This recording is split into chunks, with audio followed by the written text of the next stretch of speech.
everyone, welcome back to Starkey Farmstead. So my name is Samantha and I am the operator of a 2-acre debt-free farmstead in southeast Louisiana. Now this is our 1/4-acre no-till market garden that is organic and regenerative and built on top of hard-packed red clay. But we're not talking about the farm today. We're talking about how you have been lied to your entire life, starting in grade school. Now, for every American, and probably worldwide, people who are watching this have been told all their life what we should eat to be healthy. However, what we didn't know was that the people making the rules about what we should be eating were literally being paid by chemical companies to say it. They were being lobbied to pass certain legislation and financial incentives for people to use their products. What am I talking about? The food pyramid. Okay, guys, so basically it was a food war, and it's been going on now for about 70 years.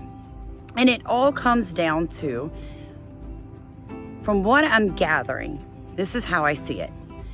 Industrial chemical companies began to be pressured not to dump their chemicals everywhere, in the air, in the ground, in the water. So laws began to pressure them to stop doing that. So what do you do if you're a multi-billion-dollar company back in the 40s, and now you can't just dump your chemical waste wherever you want to dump it? Exactly. What are you going to do with all those chemicals? Well, greatest thing they ever did, guys, was they turned it into our food. And that is where the lie starts. So basically, the FDA does not regulate fake foods, okay? They don't regulate them like they regulate, say, farmers. They don't regulate like they do the meat industry or the egg industry or the milk industry. What they can get away with fake foods like, say, Impossible Burger or oat milk is insane. They have literally created products that have no real food in them. All they are a bunch of different chemicals combined to mimic food. But the greatest thing is that they perpetuated this worldwide. How they did it was they basically made cheaper food that tasted better. Then they began to assimilate information, and they began to push their product with no real scientific backing. What they did was they lobbied. They paid the smartest scientists to do studies that basically backed up their claims. And because the FDA had little to no oversight over these companies, and still don't, and over these products, they could get away with their claims. Now, for years, we were all dumbfounded and none of us knew any better. We were told to eat so many servings of grains. We were told that butter was going to cause us to have clogged arteries. We were told that bacon grease was bad. We were told all these things, and the doctors backed them up. And we believed them, and our diets changed. Now, here's the horrible thing. As our diets changed, up went, right? As soon as they put out the food pyramid, up went obesity, diabetes, completely up, all right? So basically, the correlation between the food pyramid and the fake foods and all the things that they're putting out there for us to eat is insane. I was just talking to my husband and I said, you know how sometimes you like to pick up margarine and I freak out when I see it? He's like, yeah. And I was like, well, the difference between margarine and plastic is one flippin' molecule. Let me repeat that for you, just in case you didn't hear me. The difference between margarine and plastic is one molecule. Margarine is not even food. It is a chemical industrial waste product that they have told you tasted like real butter, looks like butter, And you can cook with it because, hey guys, it's not gonna clog your arteries.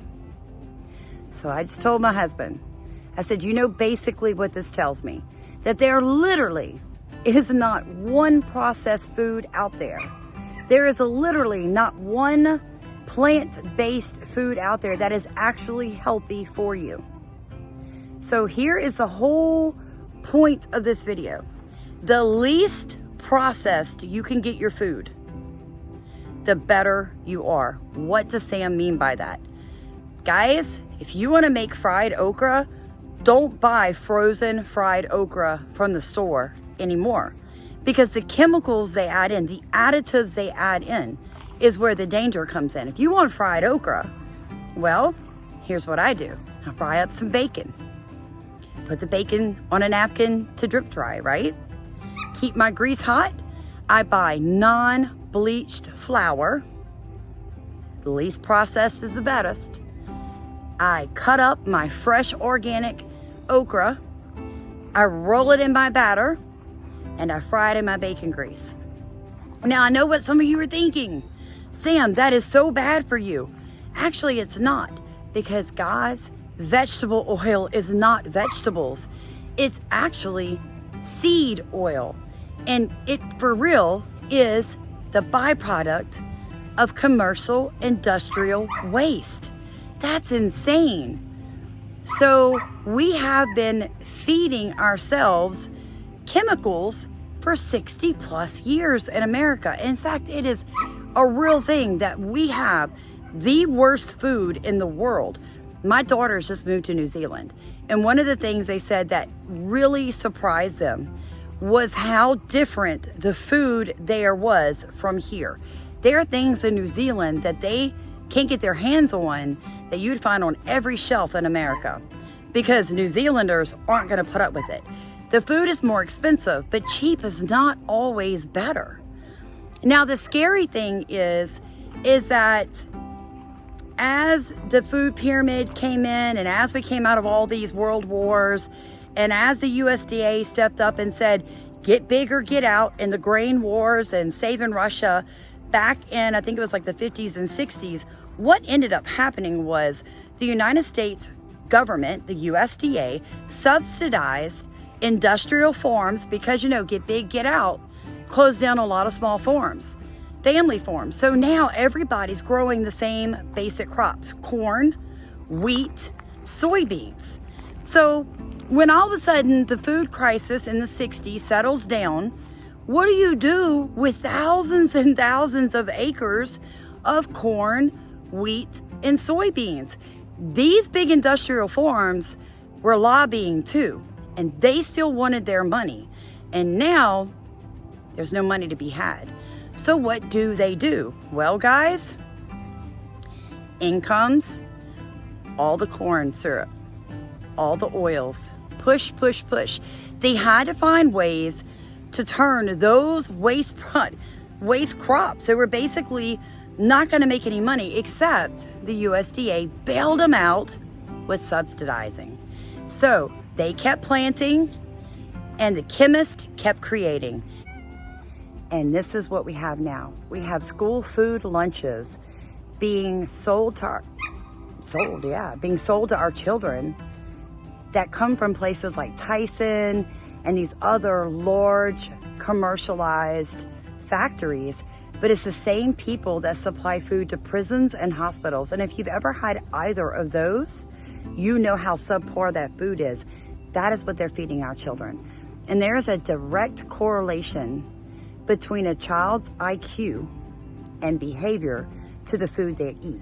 Now, a lot of you may be asking yourself, how do I feel like I have a right to say that? Well, I have a master's degree in education with plus 18. So I'm just about a year off of having a doctorate in education.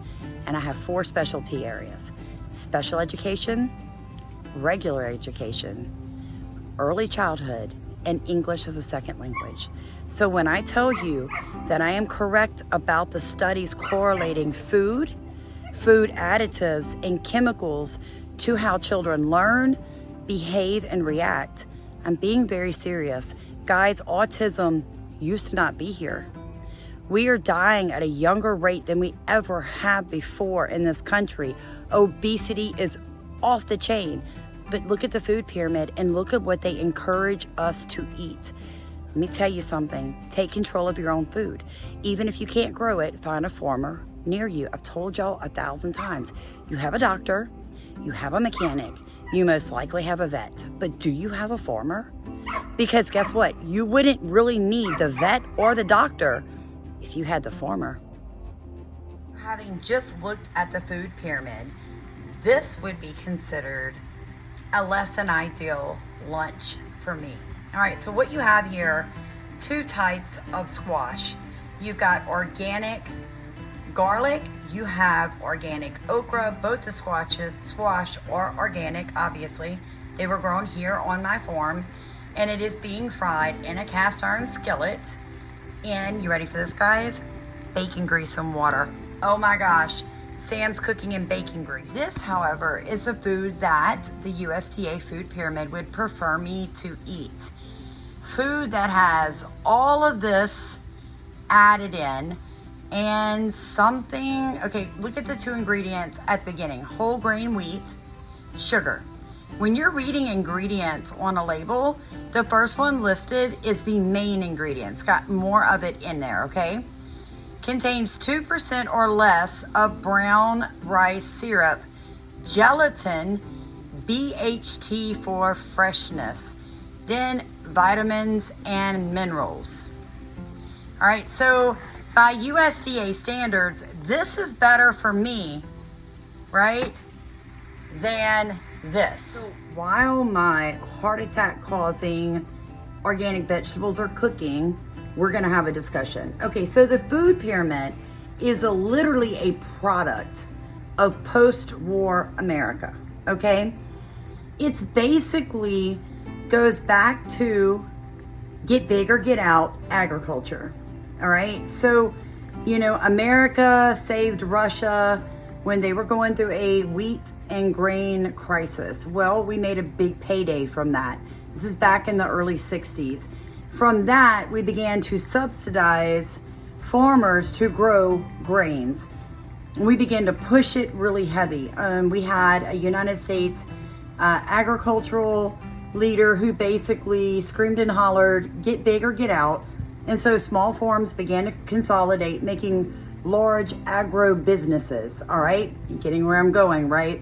It's all about the money. So now we have all these large farms growing basically just a few crops: sorghum, soybean, corn, wheat. All right, that's your big ones. They're just growing it, and wham, the world food crisis settles down. So now you've got a bunch of main big agro-business farmers with their hands in the pockets of DC, and this is during President Nixon's reign of terror. And so now all these people need to continue making money off the main crops that they're growing. All right, so here's the kicker. They decided, ready for this, that they were going to push something called a food pyramid, and they were literally going to change the face of America, healthcare in America, our children's brain development in America, all from the food that we were fixing to be exposed to. So they began a campaign of propaganda, guys, and they began to push wheat products, corn products, okay? That's where you get corn syrup literally in everything in America. It's where you get the food pyramid literally telling you to ingest massive amounts of carbohydrates, 6 to 11 grains a day, 6 to 11 servings. My gosh, that's literally 11 slices of bread or 11 small 1-serving bowls of cereal a day. That's what they were suggesting. Then they got their hands involved in public school system lunches after World War II, and that same food pyramid began to play out in our public schools. Now I'm telling you this, all of this for a reason, so hang in there because it's fixing to get interesting. Now we're brainwashing Americans. Now this is back in the 1960s and 70s. to believe that a box of cereal is healthier, okay? Crackers, bread, that these are healthy things. And what we begin to see is as soon as they put out the very first food pyramid in America, the USDA, we see an uptick, all right, of heart disease, diabetes, and obesity across our country. What we see is people actually believing that it is unhealthy to eat things like butter, milk, whole wheat. Like they honestly believe meat, they believe that those things are unhealthy for them. Now move into our current timetable. And what you see is, again, another wave of propaganda of processing foods that began around really hard around 2000. What you've got is these same companies with all these chemicals that they have made for different reasons, needing a place to get rid of the chemicals, all right? So follow what I'm telling you. So what they're doing now, guys, is they're making things like oat milk, all right? When basically, and almond milk. And what I recently found was in a half a gallon of almond milk, do you want to guess how many almonds are actually in that? Put it in the comments. I'd love to hear you guys guess. 5 almonds in an entire half a gallon of almond milk. All right. It says no sugar, but it's sweet, very sweet, almost too sweet. All right. Then you've got Impossible burgers, right? So you have plant-based meats, but people don't want plant-based meat that doesn't taste like meat or sizzle like meat. So they put these, they have basically created a hemoglobin. Do you know what a hemoglobin is? It's blood, right? It's what makes up blood. So they basically created a fake hemoglobin from soybeans. It's disgusting. Looks like blood and everything. Pour it into these Impossible burgers so that it looks like meat and it tastes like meat and it's got the pinkness of meat. That should scare you really badly. And I'm telling you all of this because plant-based food is basically a chemical dump spot. All right, they have all these chemicals. They don't know what to do with them, so they're dumping it into your food and feeding it to you.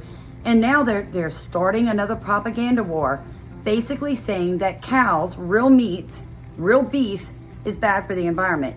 Do you guys know how much methane cows release worldwide?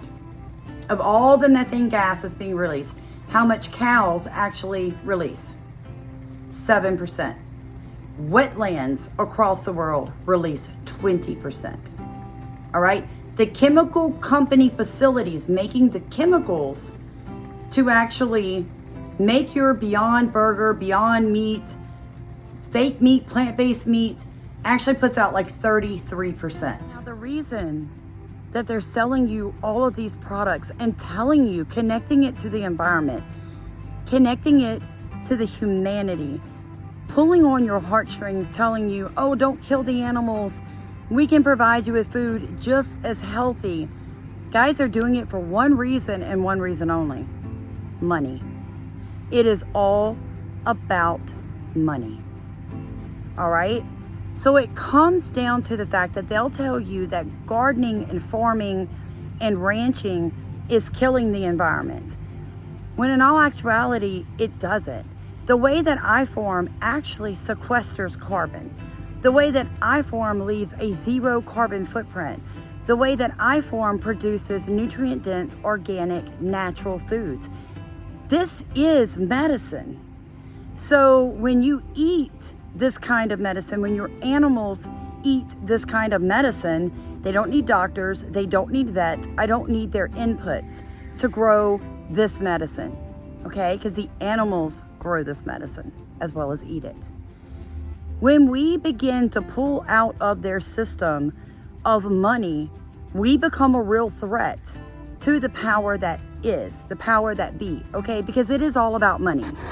And I know that that's hard because They're literally training our children to memorize facts about global warming, and they're literally feeding them garbage in public school systems right now. It's absolutely horrific what your kids are eating.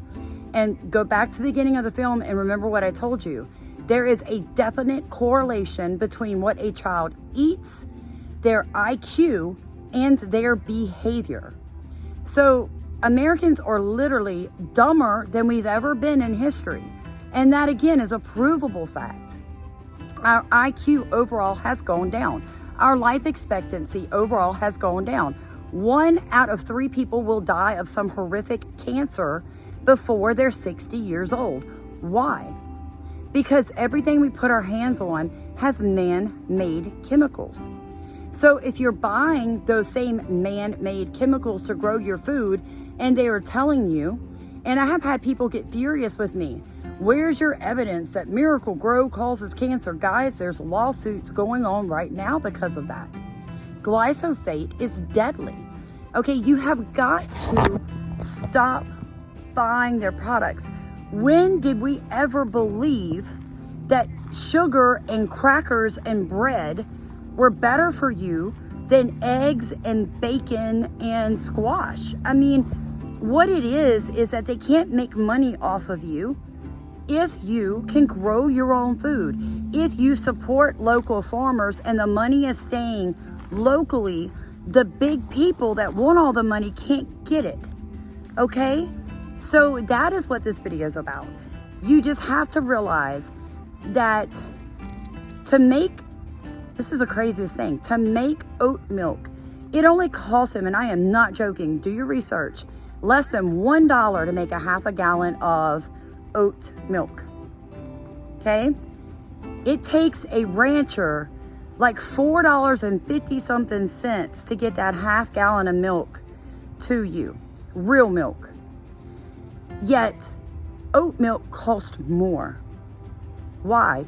Because they have convinced you that somehow it is healthier than real cow's milk. They have somehow convinced you that you are allergic to all of these, like, you know, I've heard people say, I'm lactose intolerant.